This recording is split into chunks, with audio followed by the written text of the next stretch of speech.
નમસ્કાર દર્શક મિત્રો, અર્થબડકાર ન્યૂઝમાં આપનું હાર્દિક સ્વાગત છે। ઉપલેટામાં પોરબંદર લોકસભાના ઉમેદવાર સામે પત્રિકા વોર। પોરબંદરના લોકસભાના ઉમેદવાર મનસુખ માંડવિયા સામે બગાવત। કોળી સમાજ તેમજ એક ક્ષત્રિય સમાજના 3 જેટલા યુવાનો ઉપલેટામાં પત્રિકાઓ વહેંચી। જાગો કોળી સમાજ જાગો સાથેની પત્રિકાઓ શહેરમાં વહેંચતા અટકાયત। કોળી સમાજને ટકોર કરતી પત્રિકાઓમાં પોરબંદર શાસનની ચૂંટણી લડવા જે ભાવનગરથી આવેલ ભાજપના ઉમેદવારનું સત્ય જાણીને મતદાર કરવાની ટકોર। ભાવનગર કોળી સમાજના આગેવાન જગદીશભાઈ પરમાર, યુવરાજસિંહ કેશુભાઈ રાઠોડ, ક્ષત્રિય સમાજ આગેવાન તેમજ અખિલ ભારતીય કોળી સમાજ ભાવનગર જિલ્લા યુવા મહામંત્રી અશોક મકવાણાની અટકાયત। પોલીસે તમામ યુવાનોની અટકાયત કરી પોલીસ સ્ટેશન ખાતે લઈ જવામાં આવ્યા હતા। રિપોર્ટર જગમાલ સુવા, ઉપલેટા। પોરબંદર લોકસભા મત વિસ્તારના કોંગ્રેસના ઉમેદવાર લલિતભાઈ વસોયાના હું ચૂંટણી એજન્ટ કૃષ્ણકાંત ચોટાઈ, ઉપલેટા।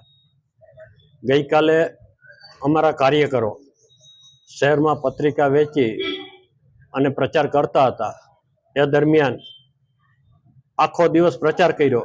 રાત્રે ખાઈને જ્યારે હોટલે રોકાવા ગયા ત્યારે પોલીસ એમને લઈ ગઈ અને તેમની સામે તપાસ કરી, પણ તપાસમાં કાંઈ ન નીકળતા છેલ્લે 151 કરી અને આજે મામલતદાર ઓફિસમાં રજૂ કરતા મામલતદારમાં જેમની સામે આરોપ ઘડવામાં આવ્યો છે એ ત્રણેય આરોપીઓએ મામલતદારમાં જામીન આપવાનો ઇનકાર કર્યો। આ ઇનકાર કરતા આ મામલો થોડોક પેચીદો અને ગૂંચવાણો હતો અને અત્યારે મામલતદારમાંથી પાછો કબજો લઈ અને પોલીસ તેમને પોલીસ સ્ટેશને લઈ ગઈ છે।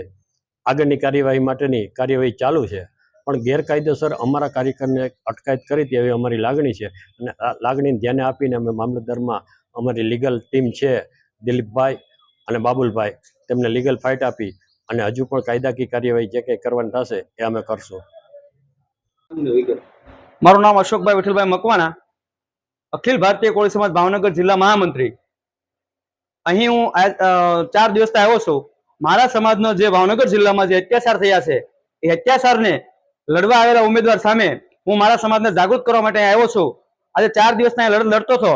4 દિવસના અંતે રાત્રે 12:30 મને પોલીસ કોઈ ગુના વગરની અહીંથી લઈ ગઈ અને અત્યારે મને છૂટો કરેલો છે।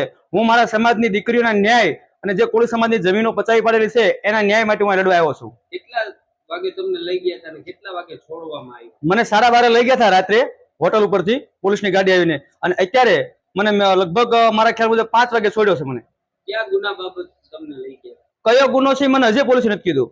મેં માત્ર ને માત્ર અહીંયા સમાજની પત્રિકાઓ છપાઈ છે। અમારા સમાજ માટે જે અત્યાચાર થયા હતા એ મારા કોળી સમાજને હું કહેવા આવ્યો છું કે અમારી માથે જે અત્યાચાર થયા છે એ તમારી માથે ન થાય એના માટે એને સૌ સમાજને જાગૃત કરવા માટે આવ્યો છું। તમને લોકોને મામલતદાર ઓફિસે 151 કરવા માટે લઈ ગયા હતા, ત્યાંનું શું બનાવ્યું? અમને લોકોને 151 કરવા લઈ ગયા હતા, પરંતુ લીગલ સેલના એડવોકેટ અમારા એડવોકેટ આવી અને જે સંઘર્ષ કરી અને જે ચર્ચાઓ કરી તો 151 દાખલ ન કરી અને અમને સામાન્ય અરજી આપી અને છૂટા કરેલ છે।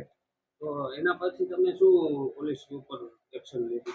પોલીસે પછી અમને ત્યાં બેસાડ્યા અને કોઈ સાહેબ આવ્યા અને ખૂબ બધી અમને ઝીણી તપાસ કરી અને જે મેં અંતર્ગત તપાસ કરતા હોય એવી અમારી તપાસ થઈ છે। મને પણ ખબર નથી પડી કે આવો ગુનો મેં શું કર્યો છે કે આવી ઝીણવટ તપાસમાં 2 પીઆઈ લાગી અને અમારી તપાસ કરી રહ્યા છે। આગામી સમયમાં પોલીસ વિરુદ્ધ તમે કોઈ ગુનો દાખલ કરાવવા માંગો છો? જરૂર લાગશે તો ગુનો દાખલ કરાવશું, જરૂર।